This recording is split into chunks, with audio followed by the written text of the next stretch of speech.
Welcome to my channel. Hi friends, ಎಲ್ಲರೂ ಹೇಗಿದ್ದೀರಾ? ನಾನು ನಿಮ್ಮ ಪ್ರೀತಿಯ ಶಿಲ್ಪಾ ಶುಭಾಷಿನಿ. ಇವತ್ತು ಕುಕ್ಕರ್ ಬಗ್ಗೆ ಕೆಲವೊಂದು ಉಪಯೋಗವಾಗುವಂತಹ ಟಿಪ್ಸ್ಗಳನ್ನ ನಿಮ್ಮ ಜೊತೆ ಶೇರ್ ಮಾಡ್ಕೋತಾ ಇದ್ದೀನಿ.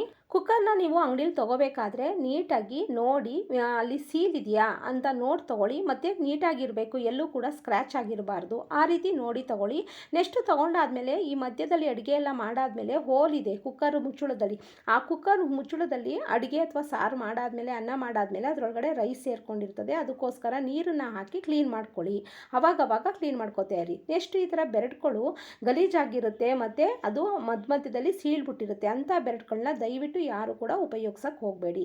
ನೆಕ್ಸ್ಟ್ ಟಿಪ್ಸ್ ಯಾವುದಪ್ಪ ಅಂದರೆ, ನಾವು ಈಗ ಕುಕ್ಕರ್ಗೆ ಬೆರಟನ್ನು ಹಾಕಿದಾಗ ಸ್ವಲ್ಪ ಲೂಸ್ ಅನ್ನಿಸ್ತಾ ಇರುತ್ತೆ, ಅದು ಟೈಟಾಗಿ ಕೂರ್ತಾ ಇರಲ್ಲ. ಆವಾಗ ನಿಮ್ಮನೆ ಏನಾದರೂ ಫ್ರಿಜ್ ಇದ್ದರೆ ಫ್ರಿಜ್ ಒಳಗಡೆ ಸ್ವಲ್ಪ ಐಸ್ ಕ್ಯೂಬ್ ಹತ್ರ ಇಟ್ಟು ಅದನ್ನು ಒಂದು 10 ನಿಮಿಷ ಬಿಟ್ಟು ತೊಗೊಂಡು ನಂತರ ಅದನ್ನು ಕುಕ್ಕರ್ಗೆ ಹಾಕಿ. ಯಾರ ಮನೆ ಫ್ರಿಜ್ ಇಲ್ಲ ಅವರು ಒಂದು ಪಾತ್ರೆಗೆ ಅಥವಾ ಒಂದು ಬಕೆಟ್ಗೆ ನೀರನ್ನು ಹಾಕಿ ಈ ರೀತಿ ಬೆರಟನ್ನು ಅದರಲ್ಲಿ ಮುಳುಗೋ ರೀತಿ ಹಾಕಿಡಿ. ಪ್ರತಿ ಸಲ ಹೀಗೆ ಮಾಡೋದ್ರಿಂದ ಬೆರಟು ಕೂಡ ತುಂಬ ನೀಟಾಗಿ ಸ್ವಚ್ಛ ಆಗುತ್ತೆ ಮತ್ತು ತುಂಬ ನೀಟಾಗೂ ಕೂಡ ಇರುತ್ತೆ. ಯಾವುದೇ ರೀತಿ ನೀರು ಲೀಕೇಜ್ ಆಗಲ್ಲ. ನೆಕ್ಸ್ಟ್ ಟಿಪ್ಸ್ ಯಾವುದಪ್ಪ ಅಂದರೆ, ಸಾಮಾನ್ಯವಾಗಿ ನಿಮ್ಮ ಮನೆಗಳಲ್ಲಿ ವಿಷಲ್ಗಳು ತುಂಬ ಇರ್ತಾವಲ್ವ, ಕುಕ್ಕರ್ಗಳು 4-5 ಇದ್ದಾಗ ಅವನ್ನೆಲ್ಲವನ್ನೂ ಕೂಡ ಆವಾಗಲೇ ಕ್ಲೀನ್ ಮಾಡ್ಕೊತಾನೆ ಇರಬೇಕು. ಯಾಕಂದರೆ ಇದರೊಳಗಡೆ ಅನ್ನದ ಅಗಲುಗಳೆಲ್ಲ ಸೇರ್ಕೊಂಡಿರ್ತವೆ. ಹಾಗಾಗಿ ಅವು ಕೆಲವೊಂದು ಸಲ ವಿಷಲ್ಲು ಕೂಗೋದೇ ಇಲ್ಲ. ಹಾಗಾಗಿ ನೀಟಾಗಿ ಈಗ ವೇಸ್ಟ್ ಹಲ್ಲುಜ್ಜೋ ಬ್ರಷಿಂದ ನೀಟ್ ಮಾಡ್ಕೊತಾನೆ ಇರಿ.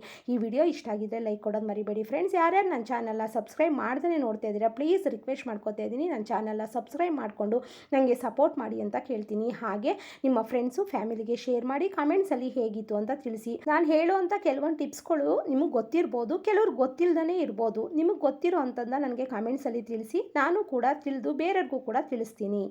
ನೆಕ್ಸ್ಟ್ ಟಿಪ್ ಯಾವುದಪ್ಪ ಅಂದರೆ, ಕುಕ್ಕರಲ್ಲಿ ಸ್ವಲ್ಪ ನೀರು ಲೀಕೇಜ್ ಆಗ್ತಾ ಇರುತ್ತೆ. ಬೆರಟ ಹಾಕಿದಾಗ ಕೆಲವೊಂದು ಸಲ ನೀರು ಲೀಕೇಜ್ ಆಗ್ತಾ ಇರುತ್ತೆ. ಹಾಗಾಗಬಾರ್ದು ಅಂದರೆ ಸ್ವಲ್ಪ ಆಯಿಲ್ನ ಇದ್ರದ ಸುತ್ತ ಕೂಡ ಹಾಕಿ ಸವರಿ ನೀಟಾಗಿ ಕುಕ್ಕರ್ ಮುಚ್ಚಳನ ಹಾಕಿ ಈಗ ಹಾಕೋದ್ರಿಂದ ನೀರು ಲೀಕೇಜ್ ಆಗೋದು ತಡೆಯುತ್ತೆ. ನೆಕ್ಸ್ಟ್ ಕುಕ್ಕರು ತುಂಬ ಗಲೀಜಾಗಿದ್ದರೆ, ನಂದು ಕುಕ್ಕರ್ ಚೆನ್ನಾಗಿದೆ ನಿಮ್ಗೆ ತೋರಿಸ್ತಾ ಇರೋದು, ಗಲೀಜಾಗಿದ್ದರೆ ಅಡುಗೆ ಸೋಡಾನ ಹಾಕಿ ಕ್ಲೀನ್ ಮಾಡೋದ್ರಿಂದ ಕುಕ್ಕರು ತುಂಬ ನೀಟಾಗಿ ಕ್ಲೀನ್ ಆಗುತ್ತೆ. ನೆಕ್ಸ್ಟ್ ಟಿಪ್ ಯಾವುದಪ್ಪ ಅಂದರೆ, ನಾವು ಸಾಂಬಾರು ಅಥವಾ ಅನ್ನನ ಮಾಡಿರ್ತೀವಿ ಅಲ್ವಾ, ತಕ್ಷಣ ನಾವು ವಿಷಲ್ನ ಬಿಡಬೇಕು, ಉಸಿರನ್ನ ಬಿಡಬೇಕು. ಅಂಥ ಟೈಮಲ್ಲಿ ಈ ರೀತಿ ಸ್ಪೂನ್ ಸಹಾಯದಿಂದ ನಾವು ಆ ಉಸಿರನ್ನ ಬಿಡ್ತಾ ಇರ್ತೀವಿ. ಹಾಗೆ ಮಾಡೋಕ್ಕೆ ಹೋಗಬೇಡಿ. ಮೇಲಿಂದ ನೀರನ್ನ ಸ್ವಲ್ಪ ಹಾಕೋದ್ರಿಂದ ಕುಕ್ಕರು ಕೂಡ ಕೂಲ್ ಆಗುತ್ತೆ, ಬೇಗ ತಣ್ಣಗೆ ಆರುತ್ತೆ. ನಾವು ಕುಕ್ಕರನ್ನ ಫಸ್ಟು ಬೆರಟನ್ನ ಹಾಕೋಕ್ಕಿಂತ ಮತ್ತು ಮುಚ್ಚಳನ ಹಾಕೋಕ್ಕಿಂತ ಫಸ್ಟು ಕುಕ್ಕರು ಲೆವೆಲ್ ಆಗಿ ತುಂಬ ನೀಟಾಗಿದೆಯಾ ಅಂತ ನೋಡ್ಕೋಬೇಕು. ಒಂದು ಕಡೆಯೂ ಕೂಡ ಡೊಂಕ ಆಗಿರಬಾರ್ದು. ಹಾಗಾಗಿದ್ರೆ ಸ್ಕ್ರ್ಯಾಚ್ ಏನಾದರೂ ಆಗಿದ್ರೆ ಕುಕ್ಕರ್ ಮುಚ್ಚಳ ನೀಟಾಗಿ ಕೂರೋದಿಲ್ಲ. ಮತ್ತು ವಿಷಲ್ಲು ಅಷ್ಟೇ, ತುಂಬ ಟೈಟಾಗಿರಬೇಕು ಮುಚ್ಚಳಕ್ಕೆ. ನಾವು ಹಾಕಿದಾಗ ಅದು ತುಂಬ ಟೈಟಾಗಿದ್ದರೆ ಚೆನ್ನಾಗಿರುತ್ತೆ ಅಂತ. ಇಲ್ಲ ಅಂದರೆ ಕುಕ್ಕರು ಬಸ್ಟ್ ಆಗೋ ಚಾನ್ಸಸ್ ಇರುತ್ತೆ. ತುಂಬ ಕೇರ್ಫುಲ್ಲಾಗಿ ಹಾಕಿ ನೀಟಾಗಿ ಇಟ್ಕೊಳ್ಳಿ. ನೆಕ್ಸ್ಟ್ ಟಿಪ್ ಯಾವುದಪ್ಪ ಅಂದರೆ, ಸಾಮಾನ್ಯವಾಗಿ ಕುಕ್ಕರಲ್ಲಿ ಹ್ಯಾಂಡ್ಲೆಲ್ಲ ಲೂಸ್ ಆಗ್ತಾನೇ ಇರುತ್ತೆ. ಪ್ರತಿ ಸಲನೂ ಕೆಲವೊಂದು ಸಲ ಲೂಸ್ ಆಗ್ತಾನೆ ಇರುತ್ತೆ. ಆವಾಗ ಈ ಥರ ಸ್ಕ್ರೂ ಡ್ರೈವರ್ ಸಹಾಯದಿಂದ ನೀಟಾಗಿ ಕ್ಲೀನ್ ಮಾಡ್ಕೊತಾನೆ ಇರಿ. ಹೀಗೆ ಮಾಡೋದ್ರಿಂದ ಯಾವುದೇ ರೀತಿ ತೊಂದರೆ ಆಗೋದಿಲ್ಲ. ನೆಕ್ಸ್ಟ್ ಟಿಪ್ ಯಾವುದಪ್ಪ ಅಂದರೆ, ನೀವು ಅನ್ನ ಅಥವಾ ಸಾಂಬಾರು ಮಾಡಬೇಕಾದ್ರೆ ಯಾವತ್ತೂ ನೀರಿನ ಪ್ರಮಾಣ ಯಾವಾಗಲೂ ಆ 2 ಗೆರೆಗಳಿದೆಯಲ್ಲ ಅದ್ರ ಕೆಳಗಡೆನೇ ಇರಬೇಕು, ಅದ್ರ ಮೇಲ್ಗಡೆ ಇರಬಾರ್ದು. ಹಾಗಿದ್ದಾಗ ನೀರು ಲೀಕೇಜ್ ಆಗುತ್ತೆ ಅಥವಾ ಸಾಂಬಾರು ಲೀಕೇಜ್ ಆಗುತ್ತೆ. ಇದರಿಂದ ಏನಾಗುತ್ತೆ ಅಂದರೆ ಕುಕ್ಕರ್ ಬಸ್ಟ್ ಆಗೋ ಚಾನ್ಸಸ್ ಜಾಸ್ತಿ ಇರುತ್ತೆ.